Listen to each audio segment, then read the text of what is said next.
Welcome to this video. In it, we will learn how to read and understand a poem. So in this particular video, we'll read and understand Emily Dickinson's Success is Counted Sweetest, a very famous poem. Please note that you can apply the lessons learned here in reading any piece of literature, including nonfiction. To begin with, I would like to show you a very important concept, and it is the Comprehension Pyramid. And this is how it works. So this is the pyramid. Now, on one side of the pyramid, you have structure. On the other side of the pyramid, you have meaning. And here's what it means. The more you understand structure, the better you understand the meaning. And this is how it works. As you're perceiving the structure, you understand the relationship between the parts, the meaning of the piece of literature, in our case a poem, becomes more and more clear when in the end you say, oh, I have comprehension, I got it. So it leads you to comprehension. So again, by trying to perceive the structure, you are gradually understanding the meaning until in the end you have an epiphany and you say, I got it.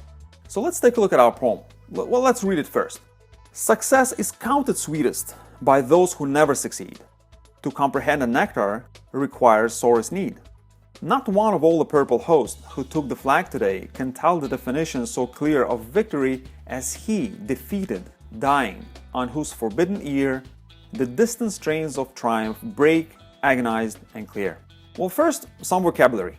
In line 3, the word nectar refers to this sugary fluid secreted by flowers that bees collect and make into honey. In line 5, host means army. In line 11, strains, really in this case it means sounds of victory. Those strains of triumph means sounds of victory. Okay, you may want to pause the video and read the poem 1 or 2 times just to familiarize yourself with it. Make sure it's in your head. And we're going to continue. So, very important. To see the structure, we need to ask these 2 questions. Question 1, what are the parts? And question 2, what is the relationship between the parts? Okay, again, what are the parts and what is the relationship between them? Okay, so this is our poem and we have our lines 1 through 12. So the question is, can we find the parts? To do that, we need to identify differences. If we identify differences between parts, all of a sudden we will see that there are parts. Now let me give you a hint. There is a fundamental difference between lines 1 through 4, the first stanza, and the rest of the poem. The question is, what is this fundamental difference? Well, let me help you. Let's take a look at some of the words in the first stanza. And the words are success, comprehend, and the word need. What do these words have in common? These words do have something in common. What is it? Well, let me ask you, can you picture success?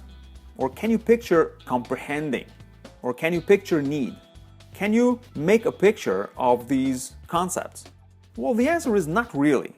These concepts are abstract, they're general. You can't really picture them. Well, yes, you can probably symbolize it somehow. You can use some sort of a representation to show what success is, what comprehension is. But if I say, okay, what is the picture of success? You won't be able to draw a picture of success right away. Now, what about some of the words in the rest of the poem, lines 5 through 12? Well, can you picture purple in line 5? Can you picture host, which is army, also in line 5, in the first line of this section? Can you picture a flag? Well, yes. You can definitely picture color purple. You can definitely picture an army in your mind, and you can definitely make a picture of a flag. Now, also, when is this happening? When is this happening? There's something happening here. When is this happening? And that's in line 6. According to line 6, it is happening today. Well, guess what? These concepts are very specific. And when you put them together, you realize that this is an example. You have an example here. This is very specific. So this poem proceeds the way a very well-written essay should proceed. It proceeds from more general to more specific. The first 4 lines are very general, very abstract. And the next section, lines 5 through 12, are very specific. In fact, 5 through 12 are an example. If lines 5 through 12 are an example, then what are lines 1 through 4? In this poem, this is the argument.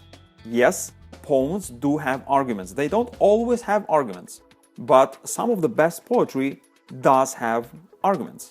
It is argumentative. Some of the best poetry, especially poetry written before the beginning of the 19th century, almost all of it is argumentative. While Emily Dickinson makes very beautiful, very interesting arguments in her poetry. Now, section 1, meaning lines 1 through 4, also consists of 2 parts. Watch. Each of the parts of section 1 answers a certain question. Lines 1 through 2 answer the question what? We're saying, well, Ms. Dickinson, what are you saying here? What are you saying in this poem? Well, she says, well, what I'm saying here is success is counted sweetest by those who never succeed. And then we'll say, well, interesting, Ms. Dickinson, well, why do you say that? And she says, well, because to comprehend the nectar requires sorest need. And you say to yourself, very interesting. So could you give me an example? And she says, oh, sure. This is it. This is the example. Not one of all the purple host who took the flag today can tell the definition so clear of victory as he, this particular person, defeated, dying, on whose forbidden ear the distant strains of triumph break agonized and clear. Well, let's take a look at the meaning of the poem. Finally, now that we have the structure, we understand what questions are being asked and answered in the poem, let's take a look. Well, in lines 1 through 2, the meaning is those who never get the thing appreciate it much more.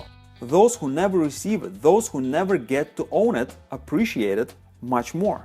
Lines 3 to 4. Well, why is that? Well, that is because in order to appreciate something, you must lack it. You can't have it.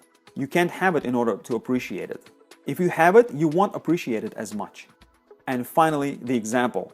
And the example is of this dying soldier who understands the victory more than all of his surviving comrades. Why? Because he's not going to enjoy the fruits of the victory. Well, how come? Because he's dying. He's dying. He's not going to own the victory. He is dying. I hope that's clear.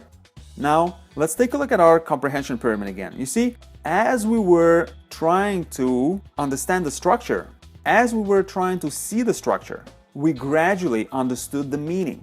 The more clear the structure became in our mind, the more clear the meaning became. In effect, what happened was, instead of 12 lines of poetry that look like just one block of poetry, now we have 2 sections. And these sections are different from one another. And as soon as we understood the difference between the sections, and as soon as we understood the structure, the meaning became clear. I hope this was helpful.